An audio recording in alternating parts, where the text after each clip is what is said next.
The restaurant buzzes with quiet dinner conversations and clinking silverware. I sit across from my son Ivan and his wife Brianna at Milano's, the upscale Italian place they chose because you deserve somewhere nice, Dad. The irony tastes bitter in my mouth. Ivan swirls his third glass of wine, his wedding ring catching the candlelight. He's been distant all evening, checking his phone between bites of overpriced pasta. Brianna keeps glancing at her watch like she has somewhere better to be. I should have seen it coming when they invited me out of nowhere after months of ignored calls. You know, Dad, Ivan says suddenly, his voice loud enough for nearby tables to hear. You're becoming a real burden. The words hit like ice water. Before I can respond, our waiter appears with the leather check folder, sliding it directly in front of me with practiced smoothness. Ivan doesn't even look up from his phone. Brianna smiles that fake smile I've learned to hate and shrugs. Sorry, we forgot our wallet again. I reach for my wallet, pull out my credit card, then stop. My hand freezes above the check. I look up at the waiter and whisper, "What's your restaurant's policy on dining and dashing?" Back in my apartment, I tear the receipt in half and let the pieces fall onto my kitchen table. I'm not crying. I'm not even angry anymore. I'm just done. For 28 years, I've been Ivan's safety net. I raised him alone after his mother died when he was 12. I paid off his college loans, co-signed his first apartment, helped with his wedding, and even put down the deposit on their current house. I've been the bank of Dad for so long that I forgot I was supposed to charge interest. But tonight, something shifted. Maybe it was the way he said burden, like I was day-old bread he couldn't wait to throw away. Or maybe it was how Brianna smiled when she stuck me with another bill. I walk to my bedroom and pull out a shoebox from under my bed. Inside are bank statements, loan documents, and receipts going back 5 years. Every dollar I've given them, every emergency I've funded, every promise to pay me back that never came true. At the bottom of the box is a voice recording on my old phone from last Christmas. Ivan's voice, clear as day. Once I make it big, Dad, I'll pay you back every penny. I swear on Mom's grave. I spend the next morning organizing everything into neat piles on my dining room table. Credit card statements showing thousands in family emergencies. Bank transfers with memos like Ivan's car repair and Brianna's business loan. Email threads where they promise repayment dates that came and went like bad weather. The most damaging evidence sits in a manila folder labeled Joint Accounts. 3 years ago, Ivan convinced me to add his name to my savings account just in case something happens to you, Dad. What happened was slow, steady withdrawals I barely noticed until now. $2,000 here for a vacation they desperately needed. $5,000 there for Brianna's failed catering venture. Another $3,000 for their daughter's private school tuition because public school wasn't good enough for a grandchild. I create a digital folder on my laptop and start scanning documents. Each page that feeds through my ancient scanner sounds like a nail being driven into a coffin. Not mine. Theirs. I upload everything to the cloud and create backup copies. My phone buzzes with a text from Ivan. "Thanks for dinner, Dad. You're the best." I stare at the message for a long moment, then delete it without responding. Sunday dinner at Ivan's house feels like walking into a trap disguised as family time. The dining room table is set with their good china, the kind they only use when they want something. Brianna carves the roast beef with theatrical precision while their 2 kids, Emma and Jake, sit quietly playing on tablets. Ivan pours wine into crystal glasses I recognize as wedding gifts from my side of the family. "Dad, we've been thinking," Ivan begins, passing me a plate piled high with food I didn't ask for. "You're getting older, and that apartment of yours is so big for just one person." Brianna nods enthusiastically, like they've rehearsed this conversation. "We think it would be better for everyone if you sold it and moved in with us. We could take care of you properly." The subtext hangs in the air like smoke. They want my apartment's equity, not my company. Where would I sleep? I ask innocently, taking a small bite of potatoes. Emma looks up from her tablet with bright eyes. "Dad said you could stay in the garage if we clean it out, or maybe the basement if we get a space heater." Ivan laughs, actually laughs, like his daughter just told the funniest joke in the world. That night, as I'm washing dishes in my own kitchen, my phone buzzes with a voice message from Ivan. I almost delete it, thinking it's another fake thank you, but something makes me press play. His voice fills my quiet apartment, and I realize immediately that this message wasn't meant for me. Brianna, he's so desperate for family time. It's actually pathetic. He has no idea we're just waiting for him to sign over the apartment. I mean, he really thinks we want him living here permanently? The old man can barely work his phone, let alone contribute anything useful. Just keep playing along until he signs the papers. Then we can stick him in one of those senior communities and finally have some financial breathing room. The message ends with him laughing about how easy I am to manipulate. I play it 3 more times, each repetition burning deeper than the last. Then I save it to my cloud storage, right next to all the other evidence. My hands shake as I make myself a cup of tea, not from hurt anymore, but from something much more dangerous. Clarity. I finally see exactly who my son has become, and more importantly, I see exactly what I need to do about it. 2 days later, my neighbor Mr. Patterson mentions seeing a real estate sign in front of my building. I thought you might be moving, dear, but I wanted to make sure everything was all right. My blood turns to ice water. I walk outside and there it is, a bright red for sale sign with Ivan's real estate agent friend plastered on it. I call the number immediately. Hi, I'm calling about the listing on Maple Street, I say, trying to keep my voice steady. Oh yes, the agent chirps. Beautiful unit, very motivated seller. The owner is relocating to live with family. We have an open house scheduled for this Saturday if you'd like to view it. I hang up without saying another word. They've listed my home without telling me. My apartment, where I've lived for 15 years, where I plan to grow old, where every corner holds memories of the life I built after my wife died. I sit on my couch and call my lawyer, Marcus Webb, a friend from my church who's handled my simple legal matters for years. Marcus, I need to ask you something confidential. If someone lists your property without your permission, what are my options? His voice turns serious immediately. That's fraud, plain and simple. How quickly can you get to my office? Saturday morning, I dress carefully in my best navy blue suit and a tie. I comb my gray hair back neatly and put on my good watch to look like a serious buyer with money to spend. At exactly 10 a.m., I join the small crowd of prospective buyers gathered outside my own building.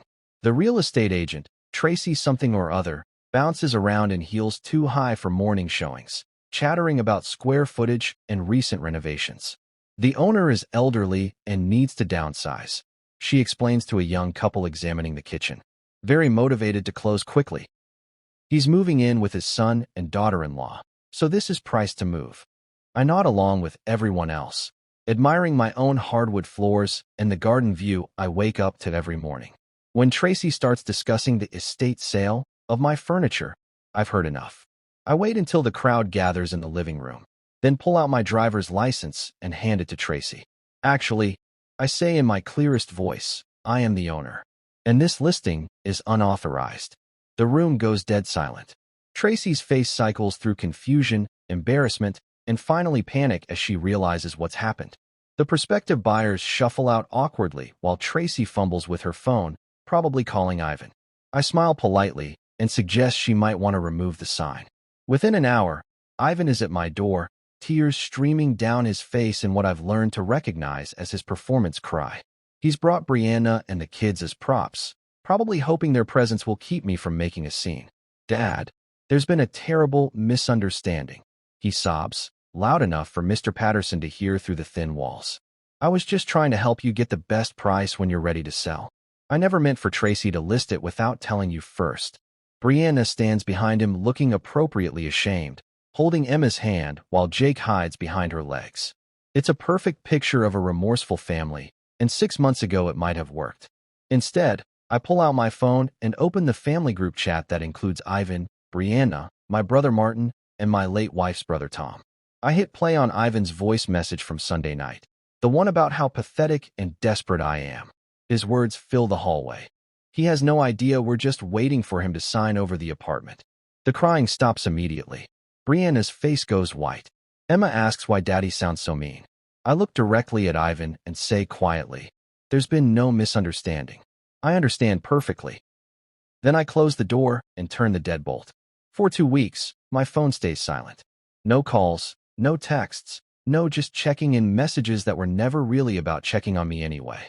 Ivan unfriends me on Facebook, which I only discover when Martin mentions he can't tag us both in family photos anymore. The kids don't send their usual weekend video messages. It's like I've been erased from their lives with the efficiency of a professional cleaning service. The silence should hurt, but instead it feels like finally taking off shoes that have been too tight for years. I spend my days reorganizing my apartment, reading books I've been meaning to get to, and having long phone calls with Martin, who's been waiting 20 years to say, "I told you so," about Ivan's selfishness. During one of these calls, I make a decision that surprises even me. I'm pulling out of the mortgage, I tell him. Martin nearly drops the phone. "You co-signed for their house." "Among other things," I reply, already dialing Marcus Webb's number. By Thursday, the paperwork is filed. By Friday, Ivan and Brianna receive official notice that their co-signer is withdrawing from their mortgage agreement, effective immediately. Now they have 30 days to qualify for the loan on their own or face foreclosure. Saturday morning brings Ivan to my doorstep again, but this time there's no performance. His tears are real, his panic genuine. He's lost weight in the past 2 weeks, and his usual perfect hair is disheveled. He's wearing the same clothes he had on yesterday when I saw him at the grocery store pretending he didn't see me. "Dad, please," he whispers through my door. "We need to talk. The bank called.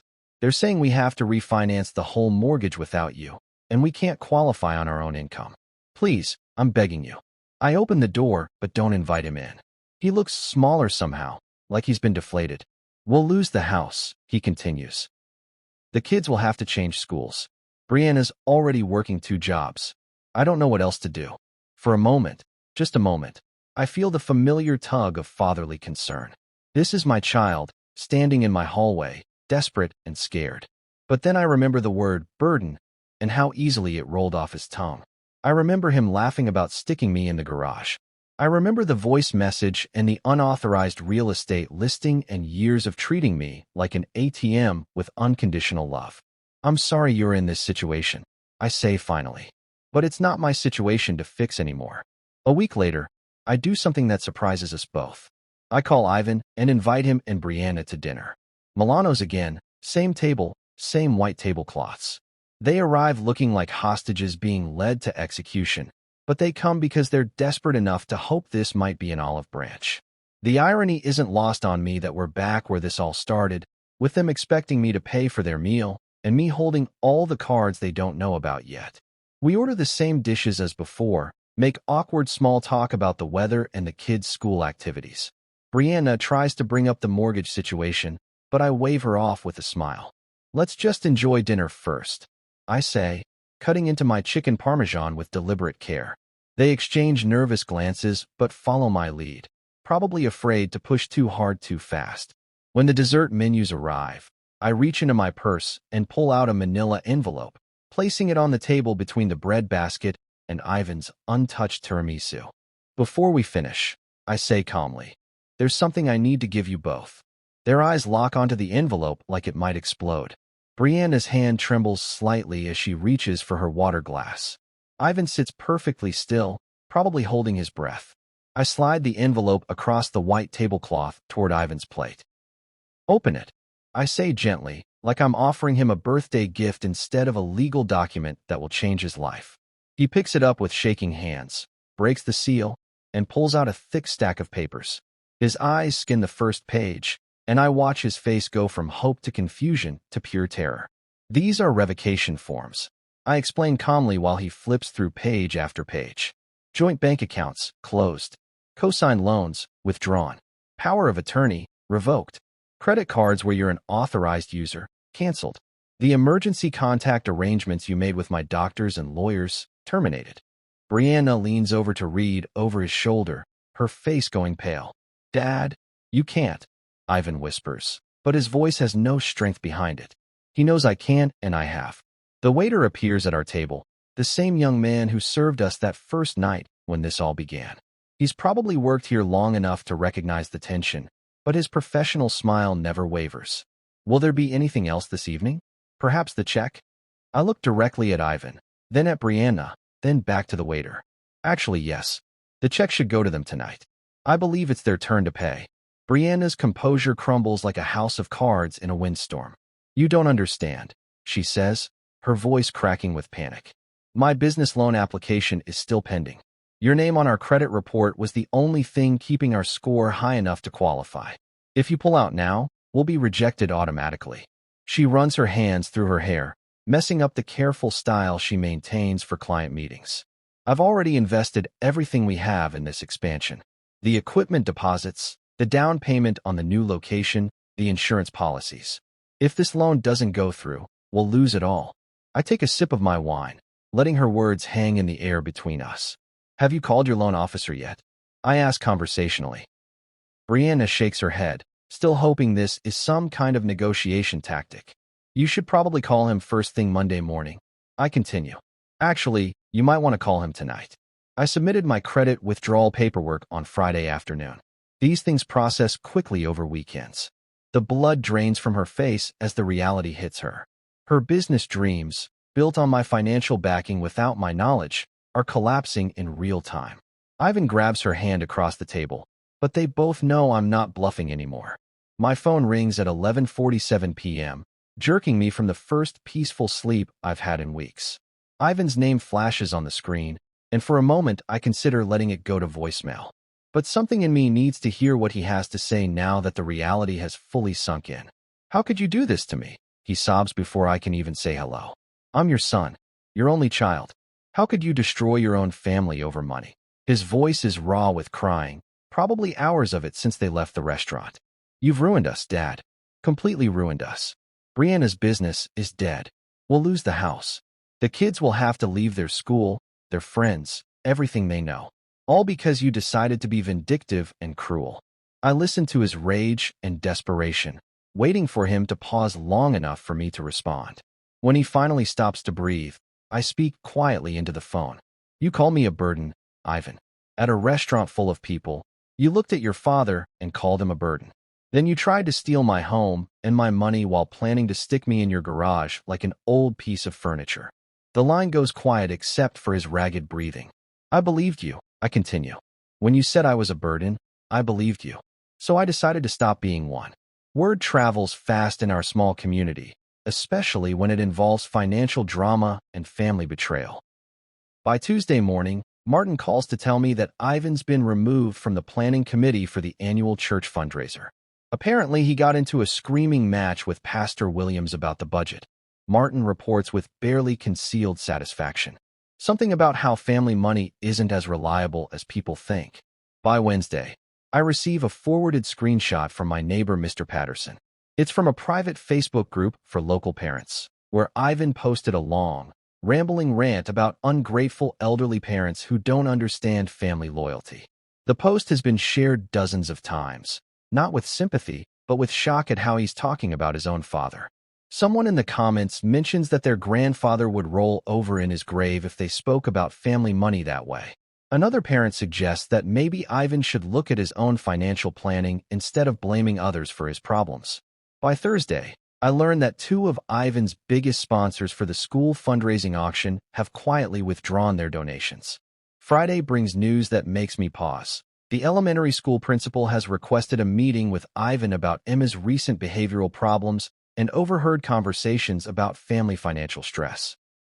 The PTA meeting happens on a rainy Tuesday evening in the school gymnasium.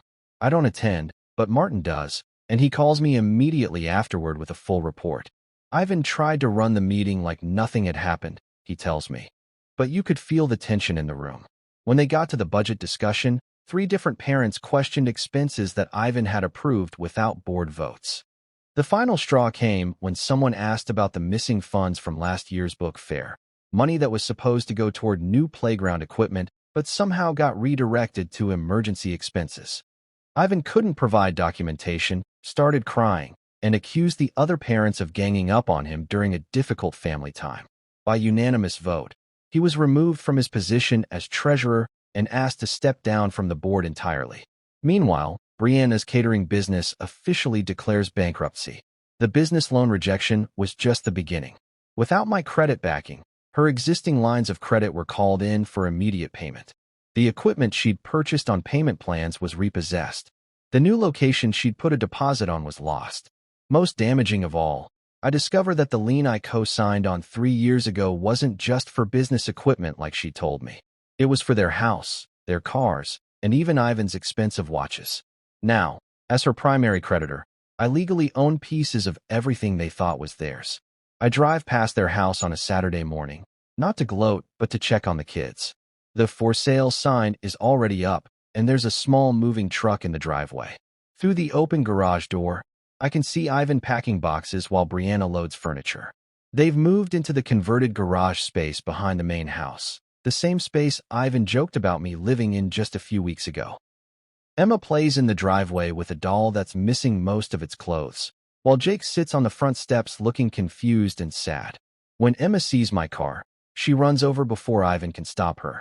"Grandpa," she calls through my rolled-down window. "Are you here to help us move? Daddy says we have to live in the back house now because the big house costs too much money." Her innocent explanation cuts deeper than any of Ivan's angry phone calls. She doesn't understand why her world has been turned upside down. She just knows that somehow, everything changed after that dinner when Daddy called Grandpa a burden. I hand her a $5 bill through the window. "For ice cream," I tell her softly. "And Emma, none of this is your fault, okay?" She nods solemnly, clutching the money like it's a treasure. When I look up, Ivan is standing at the garage entrance, watching us with hollow eyes. The next day, I pick Emma up from school and take her for ice cream at the shop downtown. She orders a double scoop of chocolate chip and tells me about her new teacher and how she misses her old bedroom. "Daddy cries a lot now," she says between licks of her cone. "He says you're mad at us, and that's why we can't live in the big house anymore." I choose my words carefully, the way you do when you're talking to a child about adult problems that shouldn't be their burden. "I'm not mad at you, sweetheart. I'm not mad at Jake either. Sometimes grown-ups make mistakes with money, and when that happens, things have to change." She nods like this makes perfect sense to her 7-year-old logic. "But Daddy says you don't love us anymore because we don't have any money." That night, Ivan sends me a text message. It's different from his usual angry demands or desperate pleas. This one is simple and devastating. "I know what you're doing. You're trying to turn my children against me. But you're the one who destroyed this family, not me. We lost everything because of your selfishness. I hope you're happy with your precious money because you'll never see your grandchildren again." I stare at the message for a long time, then type back, "Your children will always be welcome in my life.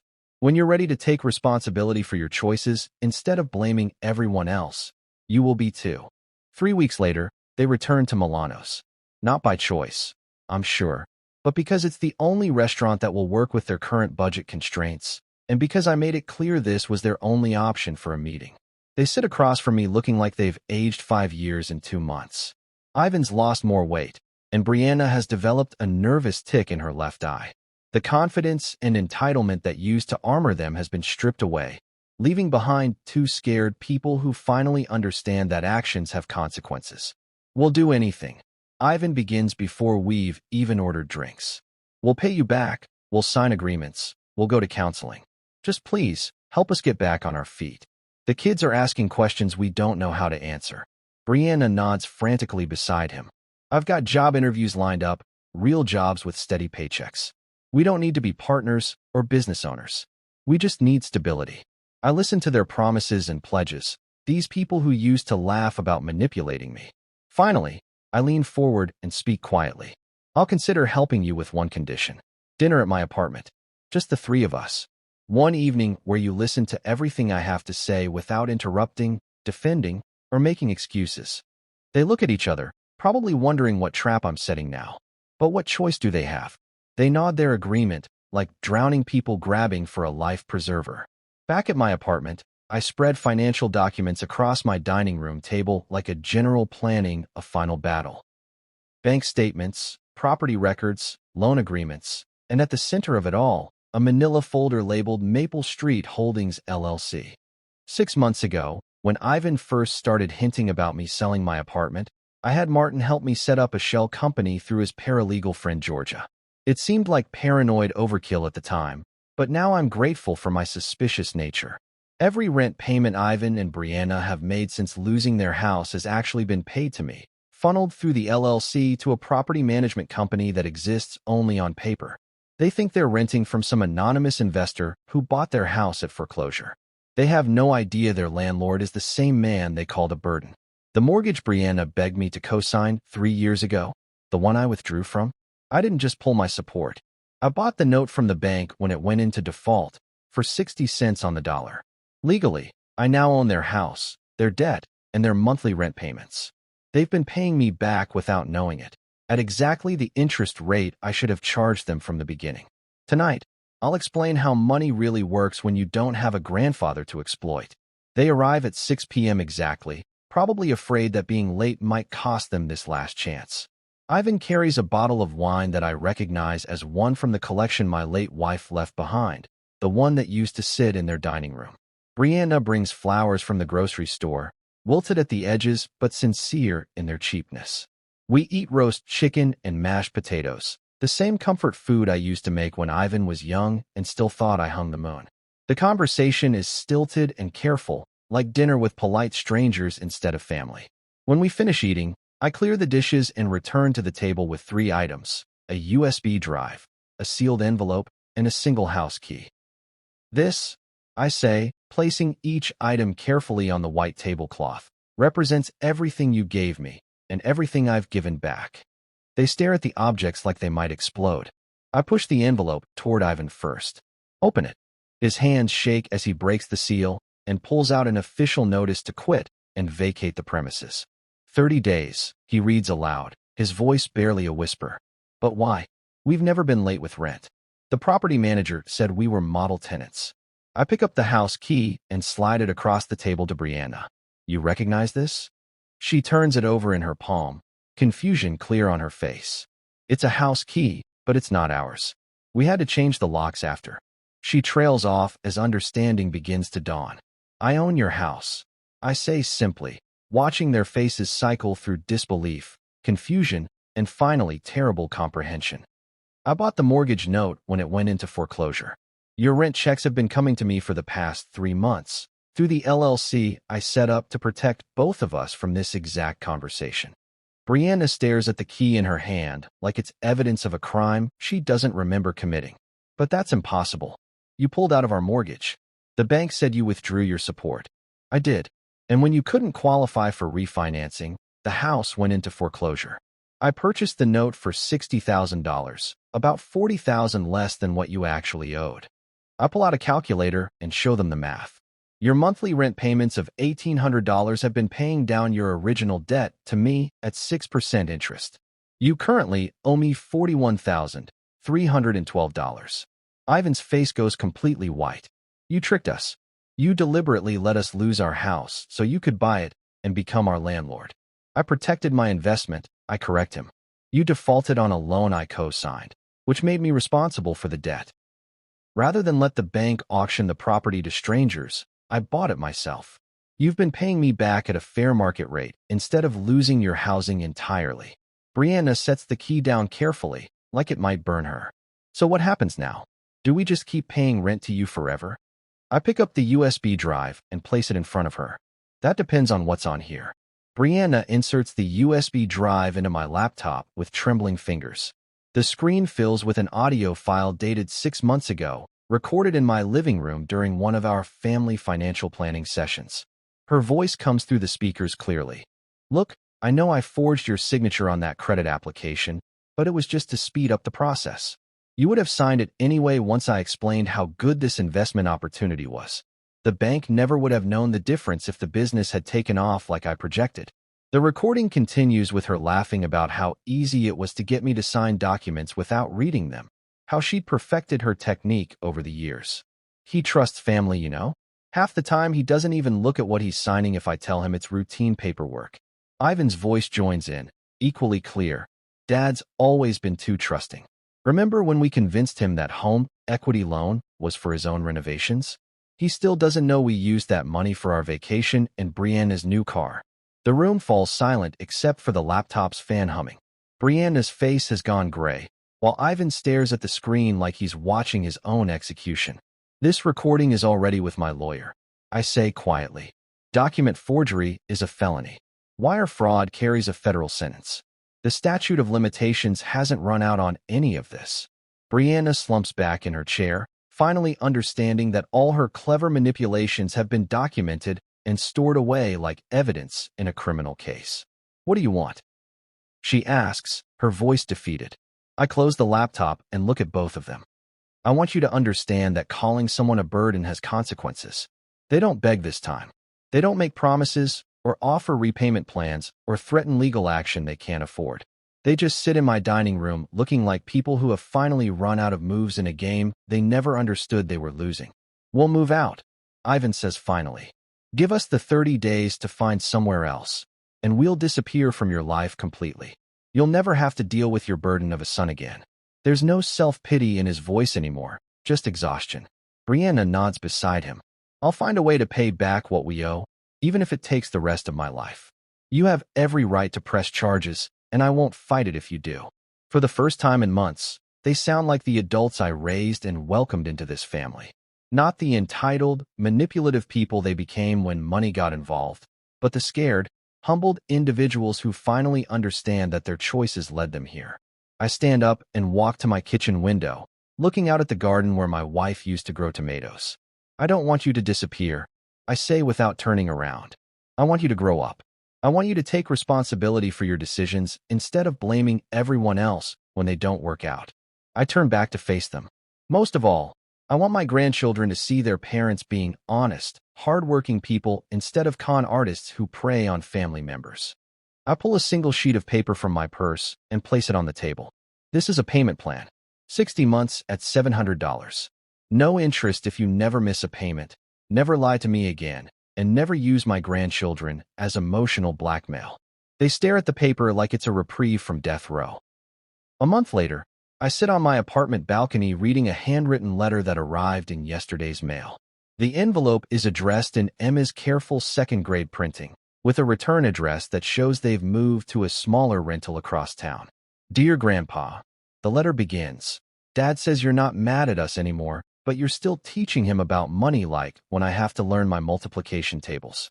He cries less now, and Mommy got a job working for a catering company instead of for herself. Can I come visit you on Saturday? I promise to be good and not ask for expensive things. I miss you, and I'm sorry our family got so messy about dollars. I fold the letter carefully and slip it into my recipe box, right next to the payment book where Ivan dutifully records each $700 installment. He's never missed a payment, and Brianna has been working for a steady catering company instead of chasing dreams of business ownership.